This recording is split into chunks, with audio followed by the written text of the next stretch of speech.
All right, let's get into this. We've got an amazing story for you today. It's all about community, a huge challenge, and some really creative problem solving. We're going to look at how a group of teachers in the Philippines refused to let a global crisis tear them apart. Instead, they found a whole new way to connect and to serve. You know this quote right here? It pretty much perfectly sets the stage for what we're talking about. It's all about collaboration. For teachers, it's not just some nice-to-have thing. Sharing ideas, supporting each other, it's absolutely essential. It's how they grow, and it's how they get better for their students. It's really the lifeblood of what they do. So, that leads us to the big question, right? What happens when that one thing you depend on, getting together, sharing a space, collaborating face-to-face, is suddenly taken away? How does a community like that even survive, let alone find a way to thrive? To figure that out, we have to meet the folks at the heart of this story. So let's talk about their foundation. And, fair warning, the full name is a bit of a mouthful. It's the International Leaders in Education Program Fulbright Distinguished Awards for Teachers Philippine Alumni Association. Phew! We'll just call them ILEP, FDAA-PA for short. So who are these people, really? Well, they're this incredible group of teachers from all over the Philippines, and every single one of them is an alum of a really prestigious U.S. government scholarship. After they had this amazing international experience, they created this association to bring all of that knowledge and that spirit of leadership right back home. And that brings us to their main event, their huge yearly conference called TEApanan. The name is just brilliant. First, T stands for talk, act, and engage. But it also sounds just like the Filipino word TEApananan, which means a meeting or a rendezvous. It's perfect, right? It totally captures the whole vibe of a gathering of minds ready to take action. And for years, TEApanan was exactly that. It was this established, can't-miss national conference. It was a time for these teacher leaders to get together, recharge their batteries, share what they've learned, and, this is key, to serve the entire education community, not just their own members. But you know where this is going. Just as they were gearing up for their fourth big conference, all those carefully made plans were about to get completely turned upside down. Something huge and unexpected was about to hit. Everything was set. The fourth TEApanan Story was happening in the city of Bacolod. You can just imagine the buzz, right?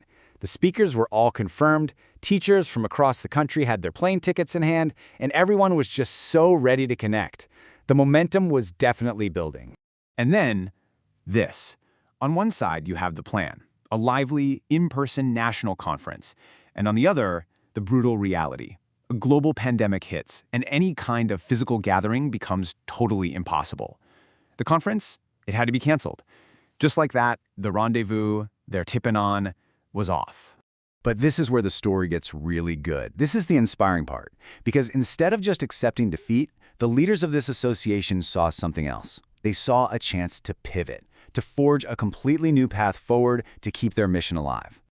And this whole transformation, it was driven by a small, dedicated core group of leaders. People like the association's president, Vivian Intitano, and her amazing team.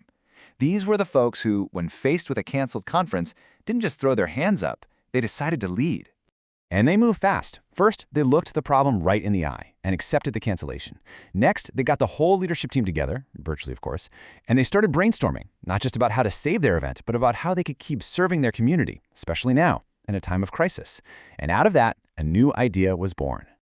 So, get this, they launched the TEApanan 2020 online version.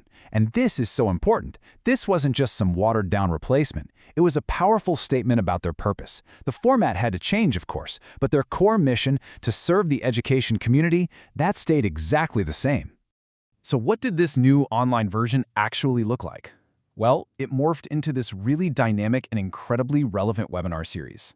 It was designed to share knowledge, sure, but also to share something just as important: hope. I mean, just look at the schedule. It shows you how thoughtful they were. Look at these topics. We're talking teacher leadership in a time of pandemic, boosting self-confidence during crisis, building resilience. This wasn't just generic training. This was practical, emotional first aid for educators who were struggling. For so many, this was an absolute lifeline. And by broadcasting the whole thing live on Facebook, they completely shattered their old geographical limits. All of a sudden, TEApanan wasn't just for the people who could afford the time and money to travel to Bacolod. It was for any teacher anywhere in the Philippines. They ended up reaching way more people than ever before, right at the moment when everyone needed it most. So as we start to wrap this up, what's the big takeaway here? What does this incredible story really teach us about leadership? Not just for teachers, but for any community that's facing a crisis. Think about it. When their biggest event of the year got canceled, they didn't see a roadblock. They saw an opportunity to serve more people. They proved that true collaboration isn't really about being in the same physical room. It's about sharing the same mission, no matter how far apart you are. Their story is just a masterclass in resilience and what it really means to be committed to service. And that kind of leaves us with one last question to think about. The TEApanan story is about more than just a group of teachers. It's a lesson for all of us. It makes you wonder, when we face our own unexpected roadblocks and canceled plans, how can we look past the disappointment and find a new, maybe even a better, way to connect with and serve our own communities?